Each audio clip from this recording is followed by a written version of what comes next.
Fala gestor e gestora, seja bem-vindo a mais um Racicast, o nosso podcast muito especial onde sempre visualizamos estudo de casos de empresários e pessoas que nós conhecemos e sempre com um convidado muito especial. E hoje estou aqui com o filho do Adolfo e da Marlene. Eu aqui. Ele que é natural da nossa cidade, está aí já há bastante tempo. Segundo ele, catava camarão ali no Rio, é isso mesmo? Eu dei uma pesquisada aqui antes da gente vir em podcast, então, pra mim tá aqui, trabalhou na fábrica de banana, vendedor de picolé e passou até nas empresas pesqueiras, é isso mesmo? Isso. Então tá bom, seja bem-vindo, Rubens Angioletti, muito obrigado por ter aceitado o convite de estar aqui com a gente no nosso podcast. Eu te agradeço, Raciel. Eu que agradeço você e todos que estão nos acompanhando. A gente tem feito uma trajetória muito pura, muito limpa na política, exatamente porque a gente precisa incentivar as pessoas de bem a participar da política. Teve e vai ter eleição. Se as pessoas de bem não participarem, os corruptos participarão. Então nós temos que ir e ocupar os espaços, sabe? E eu fui e ocupei o espaço. E agora eu tenho uma missão que é estimular as pessoas de bem a fazer o mesmo, a participarem da política. Porque quanto mais políticos comprometidos com a população estiverem ocupando os espaços, menos sobra espaço para corrupto e mais o povo vê retornar o que paga em impostos, que não é pouco nesse Brasil. Muito legal. Muito bacana, eu acho que vai ser um podcast aí tremendo, vai rolar muita pergunta legal aí. Nós estamos ao vivo também no Instagram, então você que está entrando aí assistindo com a gente, pode colocar sua pergunta que eu estou acompanhando aqui e aí eu vou soltando também as perguntas aí, né, para a gente ter esse papo legal. Só lembrando antes, né, os nossos recadinhos aqui de sempre do nosso podcast, nós estamos aqui na Tuju Lab, a nossa casa colaborativa, onde você também pode gravar o seu podcast, gravar seu curso, fazer um material publicitário para a sua empresa. Patrocinando o nosso Racicast hoje, temos o Grupo VOIB, né, todo esse trabalho juntamente com a Tupan Contabilidade, assim como a Simas Presentes com essas canecas maravilhosas aqui, então muito obrigado. E lembrando, ative as notificações, porque toda quinta-feira sai um novo episódio e você não pode perder. Então bora lá para o nosso podcast, começar contando um pouquinho dessa história. Vamos lá. Eu falei um pouquinho aqui, né, dessa trajetória, eu captei lá no Instagram, lá tem a minha história, então, mas conta pra gente como é que tudo começou, quem que é o Rubens Angioletti, até chegar agora como vereador mais votado de Itajaí. Obrigado, Marcel. Bom, a história, eu vou resumir ela para você, mais ou menos assim, né? A minha família é toda aqui de Itajaí. Na década de 70, o meu pai foi tentar a vida em São Paulo, porque todo mundo ia para São Paulo. Sim, imagina. E aí eu nasci em Guarulhos, São Paulo, mas com menos de 2 anos de idade, o meu pai já voltou para Itajaí. Perfeito. E a gente então foi criado aqui na cidade de Itajaí. Eu sempre estudei em escolas públicas, o Falconieri, o Paulo Bauer, o Mansueto Trez, o Aníbal César. Larguei os estudos para ir fazer curso profissionalizante e também para trabalhar, porque a gente é de família muito pobre. E eu consegui me formar depois de adulto, no Centro de Educação de Jovens e Adultos, ou seja. E aí eu passava na frente da Univale, sempre vendendo um picolézinho, coisa e tal. E eu imaginava, poxa, será que um dia eu vou ter a oportunidade de estar aí, de fazer uma faculdade, né? Anos se passaram e depois eu consegui entrar na faculdade, mas ainda não foi como eu queria. Daí foi como servente de pedreiro, que a gente estava trabalhando na época com a empresa MGR e aí fui ali para que, se eu não me engano, era o bloco de medicina. Que legal. O início da construção. Dá para dizer que tu construiu o bloco de medicina. Dei umas pasadas ali, né? E aí, depois, então, eu voltei para São Paulo, aí quando eu comecei a trabalhar em rádio, e depois retornei para Itajaí, e a minha vida com comunicação nunca mais parou. Isso foi em 2000, eu acho que eu tinha 18 anos eu tinha na época, né? E aí nunca mais parou. Aí trabalhei na Rádio Menina, trabalhei na Litoral FM, aí depois trabalhei na Rádio 106 durante 12 anos. Essa época eu já lembro, né? A 106, na verdade, quando eu entrei lá, tinha só 2 anos a rádio, então até a audiência ainda era novinha, né? E a gente colocou ela entre as maiores audiências de Itajaí. Depois fiquei na TVB também por 10 anos, daí depois eu saí das rádios. Na verdade, eu não saí, eu fui demitido. Entendi. Quando eu me elegi vereador, aí foi, poxa, aqui a gente tem apoio da prefeitura. Entendi. Se tu for um vereador muito crítico, coisa e tal, a gente vai perder o apoio. Pediram gentilmente para você... Eu disse, então tá, né? O mandato meu é do povo, foi o povo que me elegeu e é para o povo que eu trabalho com exclusividade. Então, aí fui desligado, aí imediatamente eu voltei, né, a procurar rádio, e aí fui para a Rádio Luz do Amanhã, certo. onde fiquei mais 3 anos e pouco, e depois saí de rádio e fui cursar a minha segunda faculdade, que eu me formei em jornalismo, fui cursar a faculdade de Direito. E aí Perfeito. agora eu suspendi a faculdade para cuidar das questões da eleição nos próximos Entendi. semestres. Tá. Então, resumindo assim, é isso aí. Que legal, que trajetória. Então agora estamos nesse meio tempo aí fazendo direito para tentar aperfeiçoar um pouquinho até essa carreira política, né? Importantíssimo. Que eu acho que ajuda muito, né, na nossa vida. Mas até então já passou por radialista, foi apresentador de TV também, é isso? Sim, durante 10 anos. 10 anos. 10 anos. Aí, inclusive, na época das enchentes, né, que não tinha defesa civil, nada, a gente socorreu as pessoas. 2012 ali, né, foi pesado. É uma construção bonita que a gente tem história, né? A gente vem de família muito pobre, né?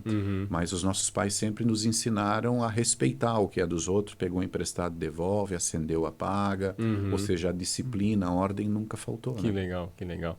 Eu sempre faço uma pergunta assim, né, para todo mundo que vem aqui, bem interessante, que é sobre erros e acertos, né? Então eu gosto de perguntar assim, pô, nessa tua trajetória aí, ou da época de apresentador, ou de jornalista, ou de apresentador de rádio, ou agora como vereador, qual foi o maior erro que tu cometeu nessa trajetória que trouxe um ensinamento assim bem grande para a tua vida? Eu sou o tipo de pessoa que eu sempre confio nas pessoas até que me dê motivo para desconfiar. E na política tem que ser diferente. Na política você tem que sempre desconfiar até que te dê motivo para confiar. Infelizmente é isso, né? Entendi. Então eu confiei demais em algumas pessoas, eu apoiei politicamente algumas pessoas e as pessoas não retribuem.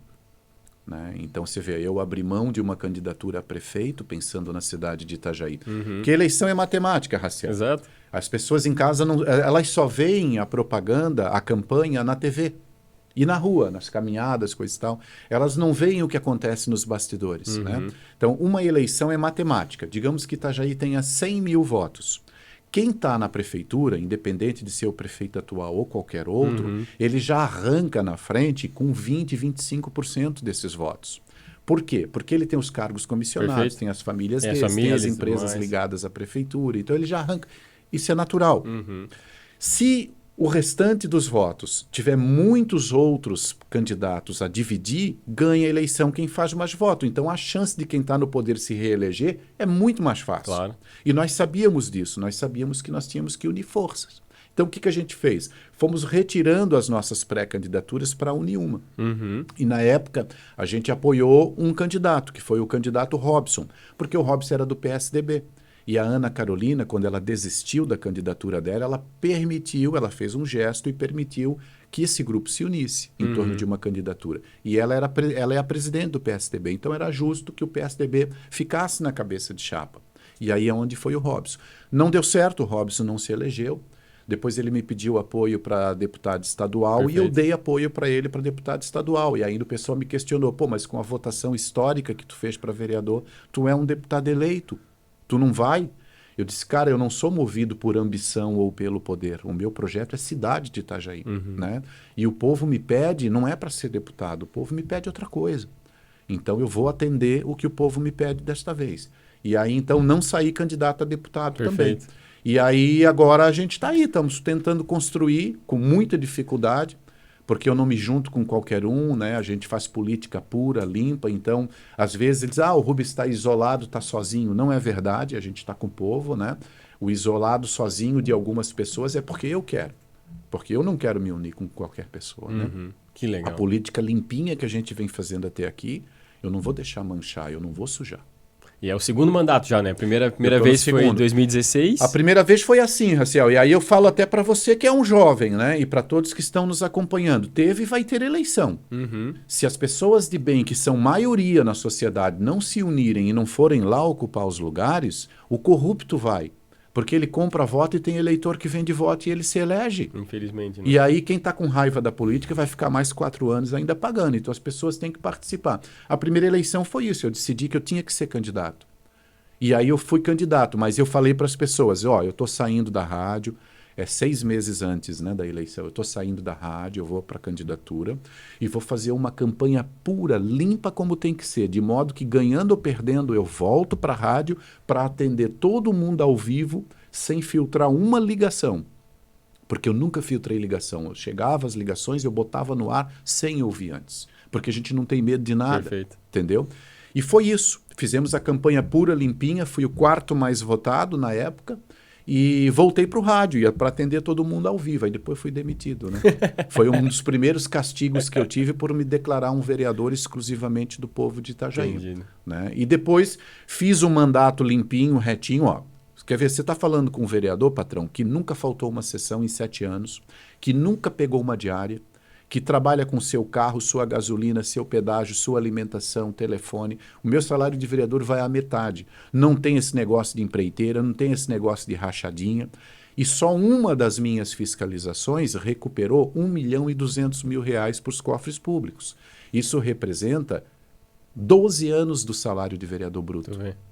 E eu estou vereador há 7. Então mostra que se o vereador trabalha exclusivamente para o povo, 30 é pouco. A conta paga, né? Agora, se vai lá apertar botão que o prefeito manda, 2 são muitos. Entendi. Que ensinamento, hein? Que ensinamento. Se fizer bem certinho como vai fazer, 30 é pouco porque tem demanda. Eu não dou conta. Olha, neste exato momento, deixa eu ver se não tem coisa particular aqui dos outros, né? Porque às vezes o pessoal me manda... Claro, normal. Ó, mas eu vou mostrar para você aqui, você é testemunha, ó. Olha aqui quantas mensagens tem ali em cima para eu atender. Quantas tem ali? 520 só apenas, gente. Tá vendo? Esse é o meu particular, porque daí tem o do gabinete, que é meu também, que a gente que paga. E tem as redes sociais, então assim, é muito trabalho. É impossível atender tudo. Por isso que eu digo, se tiver 30 vereadores trabalhando exclusivamente para o povo, é pouco. Agora, se for para ir lá apertar o botão que o prefeito manda, 2 é muito. Eu estudo tudo que eu voto.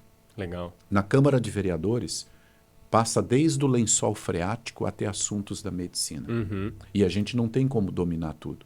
Então, quando eu não sei o que eu faço... Tem que chamar pessoas que têm experiência. Projetinho embaixo do braço e vou conversar com quem sabe para, na hora de votar, eu me posicionar com conhecimento. Perfeito. Eu nunca aperto um botão de voto se eu tenho dúvida ou se eu não sei o que é. É isso que a gente tem que fazer. O povo votou em mim e me contratou.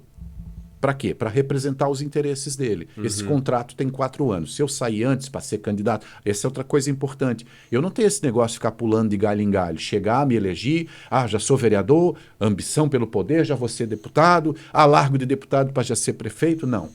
Nós seguimos um caminho normal, como a população sempre pediu. Votou em mim, me contratou. Eu vou honrar esse contrato até o último dia. Que legal. E como é que surgiu essa vontade de virar político vereador? Teve alguém que falou isso pra ti? Tu lembra quando começou isso? Não? Lembro quando começou isso. Isso foi na rádio. Eu dizendo para as pessoas o que eu falei aqui. Pessoal, vai ter eleição. A gente está aí, vai lá, se candidata, participem, votem. Incentivando as pessoas a participar da eleição, sabe? Não deixar os outros decidirem por ela. Perfeito. E aí as pessoas começaram a devolver. Então por que não tu, que és o nosso representante, coisa e tal? E aí eu disse, poxa, eu estou aqui como jornalista há 10 anos... criticando a política, criticando os políticos, falando das coisas. Vai ter eleição. Quer saber, cara? Eu vou lá dar minha contribuição para a democracia. Mas eu vou fazer tudo limpinho e retinho. Se ganhar, beleza. Se perder, beleza. Eu fiz a minha parte, eu dei a minha contribuição. Porque para ter a democracia, tem que haver o candidato, tem que haver o processo eleitoral, tem que haver o voto, tem que ter o eleitor. Né? Então, assim, ou você é eleitor, ou você é candidato. Então eu fui e deu certo. Foi nessa que eu entrei na política. E essa nem estava aqui na pauta, mas veio agora aqui na minha memória. Você teve apoio da família quando você decidiu por isso? Eu pergunto assim por quê? Quando se fala em política, sempre tem aquele pé atrás. Não, político é ladrão, político não sei o quê, não se mete com política e tal, pergunta boa. Mas na tua família, tu teve apoio? Como é que foi essa recepção quando tu decidiu? Não, eu vou tentar. Eu tive apoio da família. A primeira coisa que você tem que fazer, se você quer ser candidato, é começar pela família. Porque tu não pode ser candidato se tu não tem nem a família do lado te ajudando, né? Eu conversei com a família concordou. Eu peguei o meu carro de som, botei uma caixinha em cima com um microfone e saí pela rua. Quando chegou o meu material de campanha, eu gravei um vídeo e falei, pessoal, você quer conhecer a minha proposta, quer botar um perfurado meu, me chama, tá aqui o meu WhatsApp que eu vou. Porque eu não tenho ninguém trabalhando para mim e não tenho dinheiro para pagar isso também. E as pessoas começaram a me chamar. No final da campanha, eu tinha 80 famílias me ajudando voluntariamente. Que legal. E aí eu fui o 4º mais votado, né? Mas foi desse jeito aí. Só que um pouquinho antes de tu fazer a pergunta, tu fez uma introdução que tu falou outra coisa. Ah, você falou assim, que ninguém, as pessoas, que a política é lugar para corrupto, coisa e tal. Olha, eu vou responder isso olhando para ti, né? Você é corrupto? Eu não. Eu também não, muitos de nós não somos. As pessoas não são todas iguais. Tem um monte de corrupto na política? Tem. Por que eles estão lá? Porque as pessoas boas estão deixando. É verdade. Ninguém entrou lá com uma metralhadora na mão, eu tenho que dizendo, estar aqui, né? Sai que eu quero ser vereador, sai que eu quero ser prefeito, sai que eu quero ser deputado. Não. Foram as pessoas que conduziram com o voto. Então nós temos que ir lá ocupar, não dá para desacreditar e achar que nada mais presta. A política é onde está o poder de decisão e o dinheiro para execução. Ela é importantíssima, ela é fundamental. Tem duas formas de você governar um povo. Pela ditadura, o mais forte manda e todo mundo obedece se não sofre as consequências. E a democracia. Democracia, as pessoas escolhem seu líder. E ela foi provada no mundo que ela é a melhor forma. Exato. Então, estamos aí. É muito interessante. Até esses dias eu vi um vídeo, né, de um cara falando assim, imagina se tivesse um país onde a gente divide no meio. Num lugar a gente implanta ideias socialistas, esquerdistas, e no outro ideias liberais, democracia e tudo mais. E aí ele começa a fazer um monte de parênteses e mostra, né? Coreia do Sul e Coreia do Norte. Eu ia te dizer agora, não precisa um país assim. 70 anos depois, uma nação falida, quebrada, que não tem dinheiro, que está pobreza, não tem nem para comer direito, e uma nação próspera, com tecnologia, evoluindo e crescendo. Isso. Né? Tu entrou num assunto bem... Nossa, isso dá para conversar o dia inteiro, né? E é até gostoso isso. O que acontece é que muitas pessoas vão nas narrativas e não pesquisam, não estudam.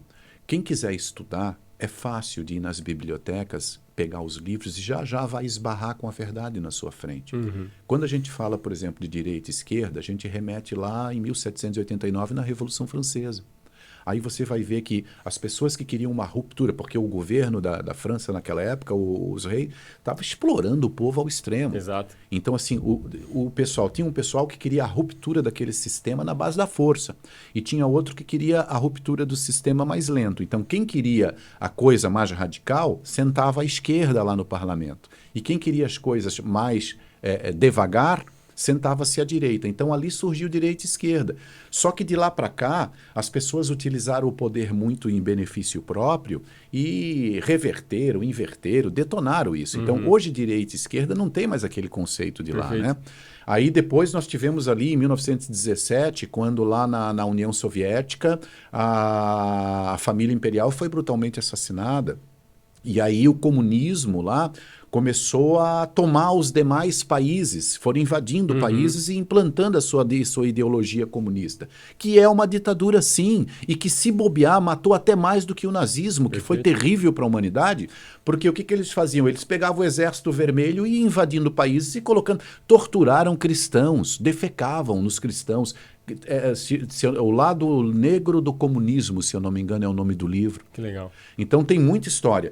E aí o que aconteceu? As pessoas lá, eles foram invadindo. E depois eles viram o seguinte, opa, peraí, nós temos que expandir mais isso. E eles começaram a entrar nos países que tinham países mais pobres. Sim, porque não tinha na proteção, África, não tinha na nada, América, inclusive em Brasil em 64. Você sabe por que teve o golpe de 64? Que foi um golpe porque tirou um presidente eleito, né? Mas foi um golpe apoiado pela população, pela imprensa e pela igreja. E sabe por que deram o golpe? Porque estavam com medo que Jango, que inclusive tinha ligações com a China e com a União Soviética da época, Jango estava alinhado com o comunismo. E o medo do Brasil é que eles implantassem um comunismo no Brasil. E aí o que eles fizeram? Não, dá o golpe, não deixa ele assumir, dá o golpe, e 2 anos depois vocês têm que devolver a administração do Brasil para o povo, através de uma eleição. Perfeito. Porque a eleição seria naturalmente 2 anos depois. Seria tomar ali nesse tempo. O que acontece é que os militares alegam que assumiram, ficaram no poder e viram que nós tínhamos guerrilhas aqui, inclusive treinadas em Cuba. Muita gente que está no poder hoje do Brasil participou da guerrilha, assaltou banco, roubou banco, explodiu bomba, fez o diabo no Brasil. Agora pagam de bonzinho e defensores da democracia. É mentira, tá nos livros. Nunca defenderam a democracia. Eles sempre defenderam a implantação da ditadura comunista. Nunca foi a democracia. né? Só que a história foi contada tantas vezes por eles que aconteceu o quê? Que pareceu a verdade, formou gerações acreditando nisso, que se tu vai conversar, os caras não acreditam. Então, querido, pega e vai ler o livro. Quando tu vê a verdadeira história, aí tu esbarra com a verdade. É interessante porque até a própria Bíblia fala, né, que o povo perece por falta de conhecimento, né? Por Exato. falta de a gente conhecer a nossa própria história, Isso. a gente acaba cometendo os mesmos erros que no passado foram cometidos, né? Tem bons livros aí que retratam, né, 1964. Depois foi um período terrível, né, que daí os militares foram apertando, e também quanto mais eles apertaram a população com os atos institucionais, com as censuras, com aquela coisa toda, que também daí formou um cenário perfeito para quem é bandido, para quem desrespeita a lei, porque os caras aproveitaram aquele caos social todo. Sim. E também fizeram a parte deles, né? Começaram no caos a entrar. É a melhor oportunidade que tem. Isso, né? Entraram. Mas assim, ó, muita gente lutou pela democracia, muita gente do povo, porque acreditava que o que se estava buscando era a democracia. Então, muita gente do povo, muitos jovens, foram para a rua acreditando naquilo. Mas, na verdade, os grandes líderes, o que eles queriam não era a democracia. Eles queriam a implantação da ditadura comunista no Brasil. Que legal. Que aula de história, hein? Que aula de história. Está nos livros. 1964, tem um documentário. Ó, gente, tá pronto. Tem um documentário que dá para assistir gratuitamente no Brasil Paralelo, no YouTube. Certo. 1964 se chama o documentário, com vários depoimentos de pessoas que entraram nos arquivos da KGB e mostra, inclusive, como que eles estavam infiltrados no Brasil. Documentos importantíssimos do alinhamento de Jango com eles, está tudo ali. Está nesse documentário, está nos livros, busca aí no Google, ó, 1964, livro. Tu vai ver um monte de livros sobre isso. É só buscar, né? Quem busca vai ter uma história, né? Foi uma parte muito ruim, né? Porque daí depois os militares aí barbarizaram também, virou uma ditadura realmente, né? Sem apoio. Quanto mais eles apertavam, menos apoio do povo eles recebiam. Que legal, que história legal. Voltando um pouquinho para nossa trajetória aqui da sua vida, qual foi o teu maior acerto, então, nessa tua trajetória? Foi decidir virar vereador ou foi antes? O que tu julga? Meu maior acerto foi quando entrei na política não fazer uma vírgula fora da lei. Sabe por quê? Vou te dar um exemplo, Raciel. Você é empreiteiro. Eu sou candidato a prefeito agora.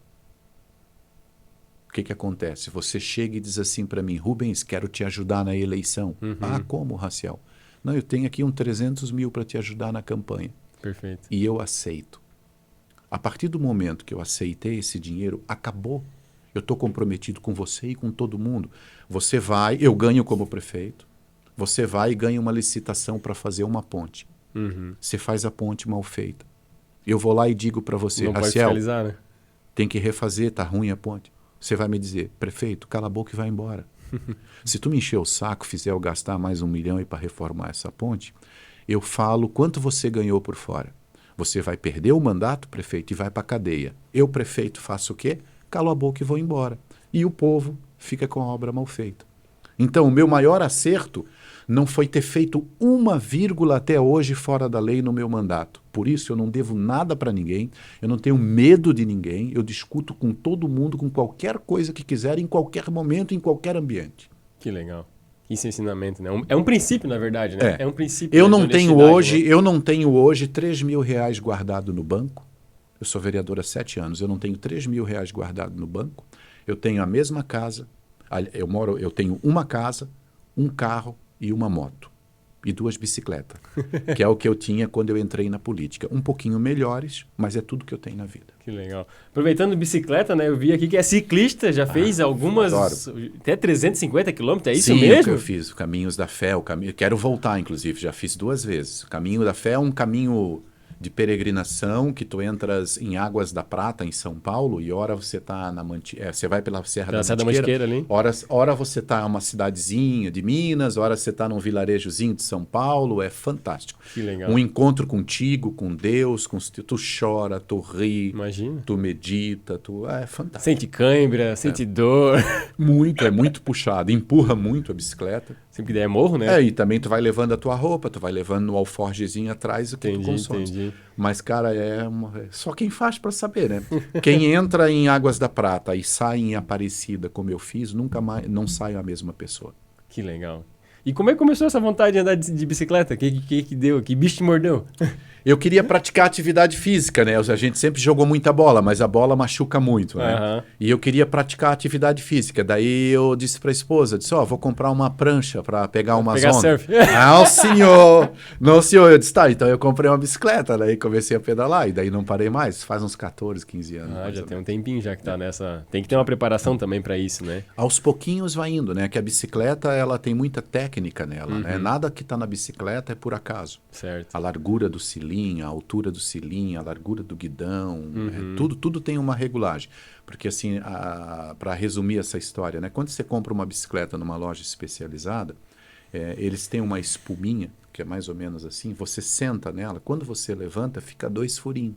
Esses 2 furinhos são os ossos isquio, que são os nossos aparelhos sentadores, digamos, que nos mantém sentado. Perfeito. E é só aquilo ali que precisa apoiar.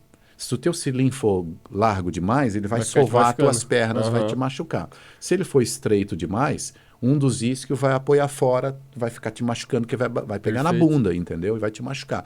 Então, se o cilindro está muito para baixo, ele fica te jogando para frente e dói os braços. Se ele está muito assim, ele machuca teus órgãos genitais. Então, se ele está muito para lá ou muito para cá também no trilho, tudo isso interfere. Então, assim, é a bicicleta que tem que se adaptar ao ciclista. Perfeito. Então, você, Raciel, que não pedala? Não, eu sou da corrida. Você, Raciel, que não pedala.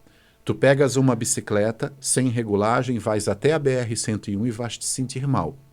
Uma bicicleta reguladinha para você, o mesmo Raciel com a mesma bicicleta vai até Brusque. Entendi, perfeito. É a ferramenta, né? A ferramenta certa traz com que a gente faça aquilo mais... Isso. Né? Que legal. Bem bacana. Ó, até uma aula agora de ciclismo aqui. Essa eu não conhecia. Tem um documentário meu no YouTube muito bonito e uns depoimentos embaixo de pessoas que mudaram de vida. Se chama Cicloturismo e a Influência na Qualidade de Vida. Legal. Semana passada a gente... Tem 1h10 de filme. Legal. Semana passada eu trouxe um rapaz que foi Ironman pelo Brasil em 2002, né? A gente falou bastante sobre atividade física. Esses não são normais, né? Esse pessoal não é normal, né? A gente falou bastante sobre atividade física e como isso ajuda, né? A nossa mente, ajuda a gente a ter mais, né, vigor e tudo. Então, acho que praticar uma atividade física realmente é algo que muda completamente a nossa mentalidade. É a minha válvula de escape, né? Porque a gente só lida com problema, com tristeza, com dificuldade do povo, se você tem que ter uma válvula de escape. Uns buscam no cigarro, outros buscam no jogo, outros buscam na bebida, a gente busca no esporte. Pelo menos ajuda o corpo, né? Legal. Então, entrando nessa parte de rotina, como é que é a rotina hoje de um vereador? Como é que tu faz? Tu acorda de manhã? A minha é, eu acordo 5 da manhã, aí tomo o meu café, já vou para a internet, vejo as notícias do dia e já começo a atender o povo no WhatsApp e pego a agenda e vou cumprir a agenda e paro 10, 11 da noite, de segunda a segunda. Que legal. E aí tem os dias fixos de sessão? Como é que funciona? Lá Terças e quintas começa às 16 e não tem hora para terminar daí. Perfeito.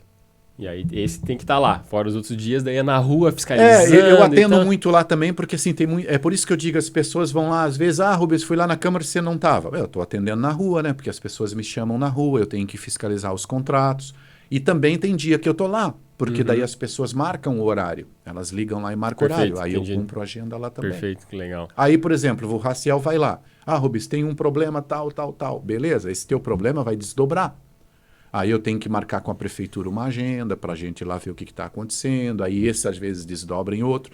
Teve uma fiscalização que eu fiz, que foi aquela de 1.200.000 que eu te falei, que eu recuperei. Foram 8 meses de fiscalização. Porque tem os prazos legais, remete documento, pessoas, pega documento, aguarda documento, aquela coisa toda. Mas deu resultado. Que legal. E deixa eu te pedir assim, para te dar uma explicação, né, para quem não entende, né, corretamente qual que é a função de um vereador, qual que é a função de um prefeito. Cara, eu tô gostando demais dessa tua entrevista aí, porque rapaz, assim, a gente lida com todo tipo de público, né? Tá então tem boa. gente que não entende por que existe o vereador, né? O que ele faz lá na prática, qual que é, né, o que ele precisa, ou o que ele deveria pelo menos fazer, né? Porque tem muitos deles que não fazem o que era para ser feito, né? Então, conta pra gente aí como é que funciona isso. Se você voltar um pouquinho na história, nós tivemos os pensadores lá, vem desde lá de Maquiavel, John Locke, essa turma, John Hobbes, né? Toda essa turma. O que acontece? Cada um foi aperfeiçoando um pouquinho o sistema, né? Então, assim, houve um momento que nós tínhamos os reis. E os reis mandavam e era o poder absoluto, né? Depois os caras disseram, olha, nós precisamos dar uma dividida nisso aí, né? E aí dividiu, aí criou 2 poderes, aí estava lá o rei, mas estava um legislativo para cuidar das leis, coisa e tal. Depois veio aperfeiçoou um pouquinho mais. Não, mas ainda tem que ter um que julgue tudo isso. Aí formou os 3 poderes, executivo, legislativo e judiciário. Perfeito. Cada um com a sua função muito bem definida na Constituição. Executivo, presidente da República, governador do estado, prefeito municipal. O nome já diz, executivo, executa. Perfeito. É o gerentão da cidade. Ele diz o que vai fazer, que obra eu vou fazer, se eu não vou fazer, quando eu vou fazer, como eu vou fazer. É o que toca a cidade, né? Esse é o executivo. Legislativo. Legisla leis municipais e fiscaliza como o prefeito utiliza o dinheiro público. E indica para o prefeito, como o vereador não faz obra, eu estava agora lá fiscalizando, antes de vir para cá, a arquiteto Luiz Augusto Trojan, no Santa Regina. Não sou eu que estou fazendo a obra. Quem está fazendo a obra é a prefeitura, Perfeito. Que contratou uma empreiteira. Eu vou lá para fiscalizar o contrato. É um contrato de 5 milhões de reais financiado em dólar pelo Fomplata. Então eu tenho que ver se está indo no prazo, se estão fazendo com os materiais certinhos, né? Então é isso. E o juiz, por sua vez, que é o poder judiciário, né? Ele, quando há conflito entre as pessoas e o governo, entre os governos, entre o governo municipal, aí é onde o juiz entra para aplicar a lei. Para confirmar se está certo ou está errado. Então é mais ou menos, resumindo para as pessoas, executivo, legislativo e judiciário são essas 3 funções. Então a função do vereador é essa. É a do legislativo. Tanto da parte da lei quanto da parte de fiscalizar. De fiscalizar e de indicar para o prefeito que a cidade precisa, que de certa forma até acaba auxiliando o prefeito na administração da cidade. Quanto mais o prefeito atender o pedido da comunidade, melhor ele é. Quanto menos atender, pior ele é. Que legal, né?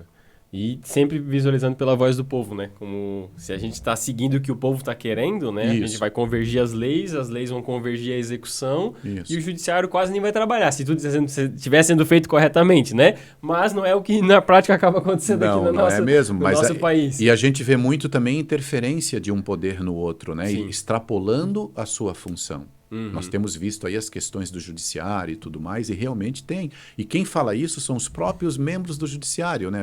Eu vi um debate no Senado no ano passado, em julho do ano passado, onde desembargadores criticavam o ministro do Supremo. Quer dizer, os desembargadores estavam criticando, dizendo que estava praticando ativismo, dizendo o porquê e aonde.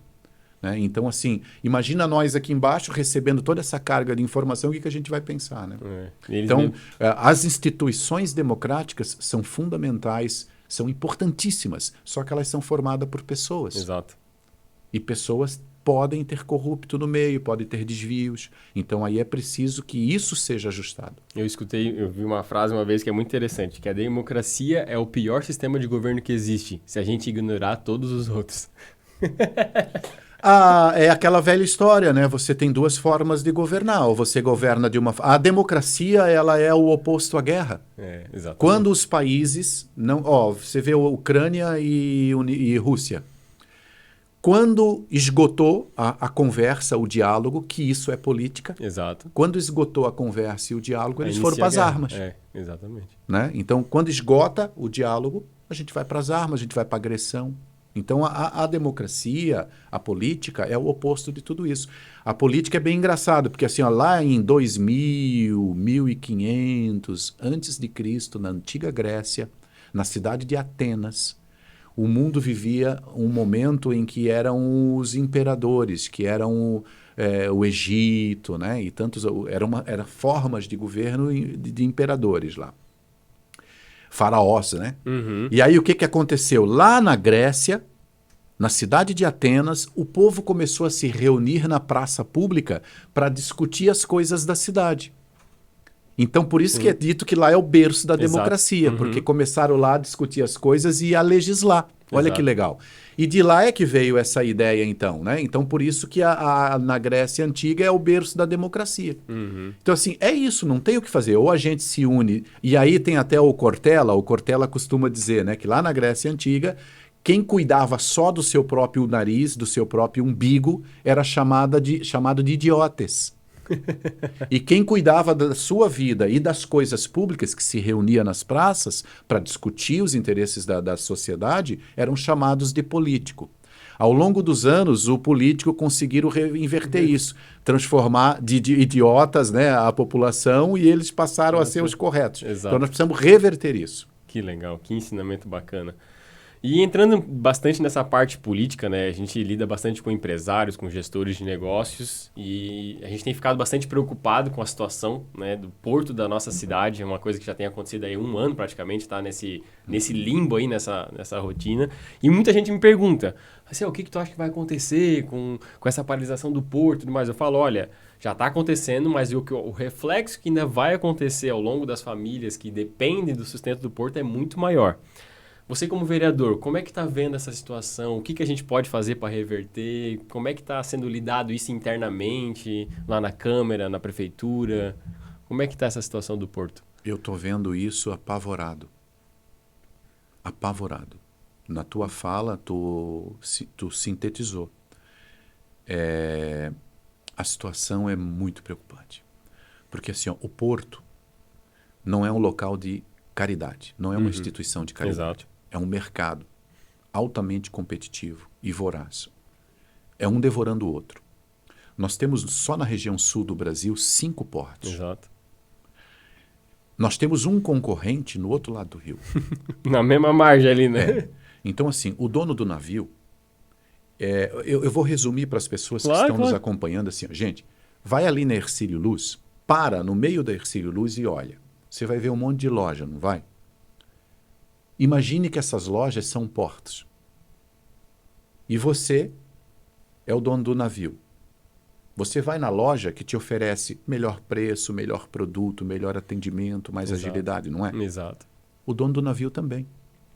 Ele vai no porto que oferecer tudo isso para ele. O que der mais vantagem para ele, ele vai. Exato. Então, assim, Navegantes hoje é o 2º porto do Brasil em movimentação. Anunciou mais um investimento de 3 bilhões nos próximos 5 anos. Peraí. Ele é o 2º do Brasil em movimentação e mesmo assim anunciou mais 3 bilhões de investimento. O que ele não está vendo, né? E o Porto de Itajaí? Parado, sem nada. Então, assim, o porto é do governo federal, o Porto de Itajaí. Ou o governo federal investe 1,5 bilhão, 2 bilhões e moderniza o nosso porto para ele se tornar competitivo com os demais, ou ele passa para a iniciativa privada fazer isso urgente. Perfeito. É a única coisa que salva o Porto de Itajaí. O restante é tudo paliativo. Navegantes vai fazer obra, pode vir para cá, tocar o Porto de Itajaí um tempo. Tá, mas a hora que terminar as obras dele, volta. para lá. Entende? Então, o que precisa é isso, é investimento para tornar o porto competitivo. Fora isso, meu amigo. É interessante. Quando começou esse negócio de que ia acabar a licitação e tal, aí eu vinha falando assim para os meus clientes. Imagina que tu tem um cliente e tu fala para ele que tu não vai poder atender ele por 2, 3 meses. E aí tu vai fazer ele no teu concorrente. Sabe qual que é o problema disso? É ele gostar do teu concorrente. Ele nunca mais volta para ti, meu amigo. E sem contar que uma linha de navio... são meses, né? Sim. Tem as pessoas não entendem muito assim, porque é bem profundo o negócio. Então vamos simplificar, né?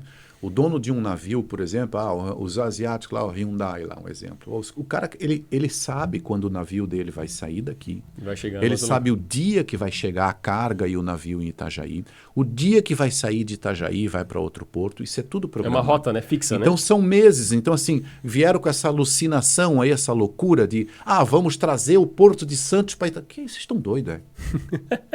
Estão fumando o quê? De onde que vocês vieram? Não é possível uma coisa dessa. Os caras falam... Então é isso que está me apavorando, sabe? É a gente saber, todo mundo sabe.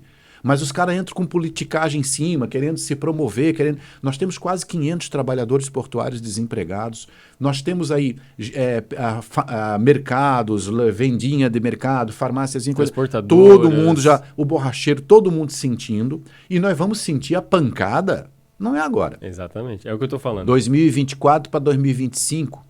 Porque o ICMS gerado no porto, ele vai para o Estado e volta 1 ano e meio, 2 depois. Então, pensa, 2025 era para voltar o ICMS que o porto estaria produzindo agora. E não vai ter, né? Porque está zero, né? E aí, em 2025, a cidade vai estar 2 anos na frente, 2 anos com população maior, 2 anos com demanda maior, sem esse ICMS. Outro ponto muito interessante. A nossa cidade está recebendo um boom de pessoas de fora, né? Absurdo. Até esse dia eu vi, acho que uma reportagem... Que culpa dos políticos, dos maus políticos. É? Pode. Quer saber o porquê? Pode. Culpa dos maus políticos. Os caras querem se promover. Itajaí tá batendo recorde do emprego. Para começar, político não gera um emprego. Quem gera emprego é a iniciativa privada. Se os políticos não atrapalharem, a cidade vai bem. Os caras vão para lá, vão fazer uma fragata aqui em Itajaí, fazer as fragatas da Marinha, porque vai gerar tanto, porque não sei o que. Gente, isso não... Só o que o município tem que fazer é não dificultar a vida do empresário, arrumar a ruazinha, coisa e tal, e deixar. Porque é tudo iniciativa privada com o governo federal. Uhum. Entende? Mas aí os caras vão lá pagar como se eles fossem o pai dessa criança. O que acontece com quem está lá numa cidadezinha que não tem unidade de saúde, que está em dificuldade, às vezes com seca, às vezes com questão desumana? O que acontece com um pai desse? Poxa, o que eu faria? Opa, peraí. Vou procurar onde está melhor. Peraí, Itajaí? Onde é que é isso? O Itajaí tem emprego? Bota a criança na creche de manhã, pega só fim do dia? Tem unidade de saúde nos bairros? Tem praia? Peraí, família, vamos embora. Eu venho para cá também tentar a minha vida. Só que daí chega aqui e esbarra com outra realidade. Para trabalhar nas fragatas é técnico, não pode ser qualquer pessoa, entendeu? O custo de vida é altíssimo. Sim. Então essas pessoas acabam sofrendo na cidade. Elas vêm em busca de um sonho e acabam sofrendo. E isso tudo é porque os políticos fazem esse tipo de política, de ir lá, de anunciar, de que eu sou o cara, de que eu gerei emprego. Não deveria ter dito isso. Deveria ter dito diferente. Olha, vai vir aqui as fragatas do governo federal, paga pela Marinha, vai ter vagas, vamos melhor. Mas é curso técnico, tá, gente? Tem que ser técnico. Fala a verdade. Joga aberto com o povo. Mas é mais fácil é vender uma ideia do que realmente passar a verdade, né? Não adianta. E, infelizmente, essas coisas em época de eleição funcionam, né? Daí não dá tempo de você... Até você esclarecer a verdade, a pessoa passou como sendo a verdadeira. Vê a última eleição, né? Os problemas da água do Semasa. A barragem dando problema, desabou, as adutoras estourando. O que o prefeito foi para a televisão dizer na campanha eleitoral? Que era a oposição que estava sabotando. Não, só se nós somos rei Netuno, não sei mais o que, para ficar indo lá embaixo estourar esse negócio. E continua estourando, né? Então é a oposição ainda, ou oposiçãozinha danada. Aqui nós estamos sofrendo desde a semana passada com falta de água. Ou oposição que não cansa de cavucar, rapaz do céu, que é isso? Não, eu vou te contar, viu? Tanto que naquela época eles fizeram a denúncia, coisa e tal, foram no delegado, inclusive, fizeram um inquérito, foi tudo arquivado por falta de prova, por tudo, exato. Não tem nem a mínima condição daquilo. Mas é que daí no momento da eleição girou aquele atrito, né? Girou e passou a ser uma verdade. Tá, e aí, infelizmente, tem pessoas que acreditam e acabam até mudando o voto, ou enfim, tendo problemas com relação a isso. E falando um pouquinho de futuro, né? Eu botei lá no Instagram semana passada que você estava vindo aqui e pedi pro pessoal para fazer algumas perguntas para mim. Até se você estiver assistindo a live, pode colocar a pergunta aqui que eu estou acompanhando. E veio 4 pessoas que fizeram a mesma pergunta, né? Rubens Sangiolete, você vem para prefeito ano que vem? Ano que vem, na próxima eleição? Eu não posso fazer campanha antecipada. Inclusive, se tiver candidatos já fazendo reunião, pedindo voto para você, ou se tiver candidatos já fazendo reunião para lotear a prefeitura oferecendo carguinhos, por favor, grave. Grave e traz para mim. Que nós vamos levar à justiça eleitoral, porque se o cara já faz isso antes da eleição, antes de ter o poder na mão, você imagina o que ele vai fazer quando ter o poder na mão. Né? Então, assim, eu atendo o chamado do povo. É o povo que me contratou com o voto. Lá, em 2024, se o povo quiser me recontratar, se o povo quiser me contratar para outra função e se o povo quiser demitir, eu estou à disposição. Espero que não me demita, né? Que eu tenho trabalhado e feito tudo certinho. Mas eu estou à disposição, porque é assim. Eu tendo a atender o chamado do povo, sim. Por isso que eu não fui candidato a deputado. Perfeito. Poderia ter me elegido deputado, mas o poder não me atrai. Agora, a gente vai construir isso e é muito difícil. Tem que ser pela mão do povo. Porque eu não tenho dinheiro e nem quero ter dinheiro de ninguém. Porque eu quero fazer a campanha pura e limpa para entrar lá e não ser uma marionete. Adianta eu entrar lá, prefeito, devendo para todo mundo e eles mandarem em mim? É verdade. Isso não pode acontecer. É verdade, muito bem colocado. Mas eu estou às ordens para atender o chamado, sim. Show de bola. Então, se o povo pedir, estaremos lá. Se o povo pedir, estaremos lá.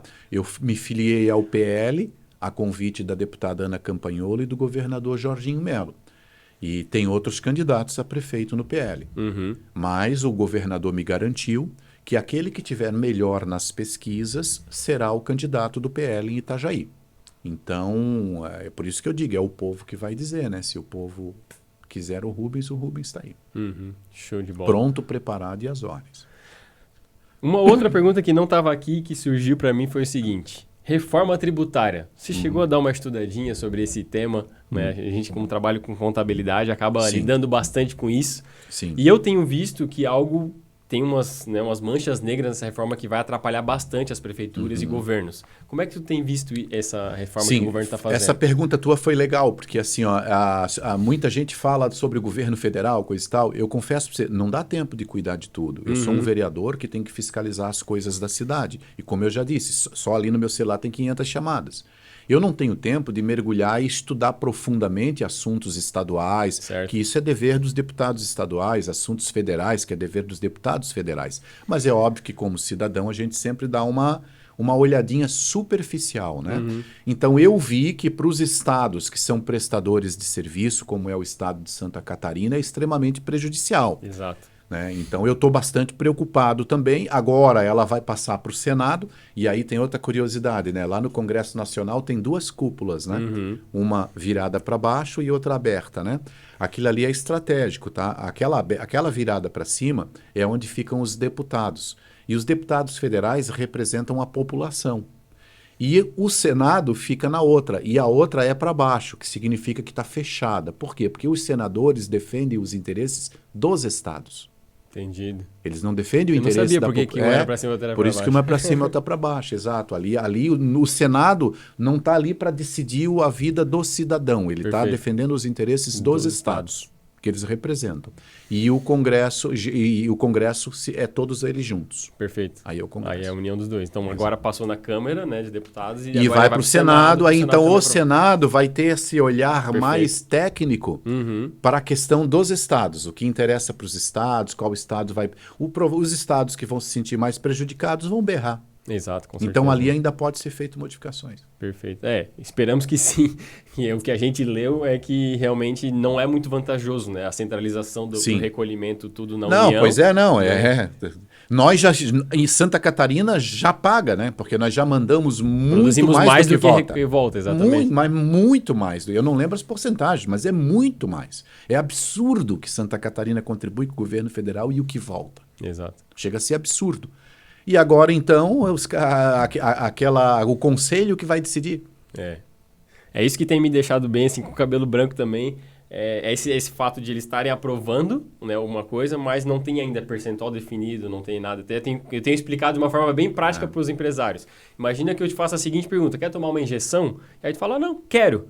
É isso que nós estamos decidindo, tomar injeção. Agora, o que vai ser colocado dentro dessa seringa, se vai ser veneno, se vai ser coisa boa, vai ser depois. A agulhada vai ter de qualquer jeito. Exatamente. É isso que eu tenho explicado de uma forma bem simples para que as pessoas entendam. É isso que está acontecendo com a reforma tributária. Estão aprovando, mas não se sabe o que vai vir, né? Só estão aprovando. E é aí que tem me preocupado bastante com relação... E engraçado, né? Aprovando com bilhões de emendas parlamentares liberadas pelo presidente da República nesse período, né? Porque é a velha política, né? É aquela velha política. Então, tu concede aqui para que o outro... Dou dinheiro para o deputado fazer graça lá no seu estado com o seu eleitor, através de emendas parlamentares em troca do voto.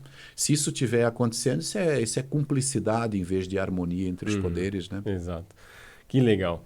Muito bacana essa nossa bate-papo aqui legal. Infelizmente estamos chegando aí no final. Passa rapidinho. Com certeza a agenda está lotada, já deve ter pelo menos mais 100 mensagens aí tocando, né? Quero te agradecer, Rubens, por estar com a gente aqui, por compartilhar um pouquinho da tua jornada, né, do futuro. Esperamos que realmente a gente possa reverter a situação dessa nossa cidade. Sim. E para o pessoal que ainda não te conhece profundamente, pode deixar aí os teus contatos, né, como ele pode te achar, ou tem alguma demanda que ele está vendo, quiser entrar em contato, por onde que ele fala contigo? Boa, eu te agradeço, Raciel, porque assim, desde o primeiro dia de mandato, do meu primeiro mandato, eu mantenho a retidão na minha fala e na minha prática. Desde o primeiro dia de mandato, eu presto conta de tudo que eu faço nas minhas redes sociais, tanto no Facebook como no Instagram. Então, ali está a minha vida política. tudo. No começo, quando eu fazia isso, eu era muito criticado. Quer aparecer? Não, eu fazia isso para prestar conta para o povo, que é o meu patrão. Sim, de forma mais prática, e o patrão tem que saber onde que o funcionário está, o que ele está fazendo. Então, eu prestava conta. Então, tudo está ali, né? Eu estou pronto e às ordens para atender o chamado do povo, mas com política pura e limpa, sem se vender, sem se corromper, votando no que é bom, rejeitando o que é ruim, e isso tem dado certo até aqui. Algumas pessoas eu até tenho influenciado, eu vejo políticos me copiando em tudo, alguns me copiando até na minha fala. 2024 é logo ali, povo querido de Itajaí, você é o meu patrão. E assim, eu até acho legal, mas eu quero é que as pessoas tenham discurso e prática, porque vir no meu rastro copiando as minhas falas é uma coisa. Tem que vir no meu rastro copiando as minhas falas e as minhas práticas, Exato. Que são retas e limpas, coerentes desde o primeiro dia. Não me vendi, não fui oferecer cargo, pegar cargo na prefeitura em troca de apoio e depois briguei com o prefeito. Não, estou fazendo política pura e limpa desde o primeiro dia. E assim vai ser até o último dia de vida. Que legal, que ensinamento. Então, pode entrar em contato pelo Instagram? Pelo Instagram, pelo WhatsApp do gabinete, pelo meu WhatsApp eu nem vou dar porque eu já não consigo mais atender todo mundo, né? Mas busca ali, o nosso gabinete é o 301, é pago com o teu dinheiro. Raciel, isso é outra coisa, assim, só para concluir, importantíssima. Claro. Lá na Câmara tem 17 vereadores, os 17 foram eleitos pelo povo. Vocês contrataram 17 funcionários, vocês pagam bem, dão um gabinete para trabalhar, dão um assessor e não vão ver o que eles estão produzindo. Eu nunca vi disso, contratar um funcionário, pagar bem e não ver o que ele está produzindo. É o que o povo faz, a maioria do povo faz com os políticos. Mude, gente, vá ver, bata na porta do seu gabinete, quero saber o que você está fazendo, por que você está fazendo isso, cobre. Exato, que legal. Cobre. Eu faço questão que vá lá, porque eu tenho trabalho para mostrar. Tem gente que não, né? Tem gente que quer ficar sempre longe do povo, né? Vive no mundo das coberturas. Eu não, eu gosto de estar subindo o morro, de estar os 4 anos na rua e não de 4 em 4 só em eleição. Show de bola. Muito obrigado mesmo, Rubens, por estar aqui. A porta fica sempre aberta para a gente bater mais um papo mais para frente aí depois, quando normalizar um pouco essa situação do Porto, a gente vem falar de novo o que aconteceu, o que deu certo, deu errado e tudo mais. Né? Obrigado mesmo, a gente ficou bem contente com ter aceitado o nosso convite e com o teu trabalho que está sendo feito aqui na nossa cidade. Muito obrigado mesmo. E para você, gestor e gestora que está assistindo o nosso podcast, muito obrigado pelo seu tempo. Então deixa aí o seu like, deixa o seu comentário. Se mandar alguma coisa também que for para o Rubens, depois eu encaminho para ele também aqui, alguma demanda, não tem problema. Só lembrando, toda quinta-feira sai um novo episódio, então acompanhe com a gente. Aquele abraço, até o próximo episódio e tchau!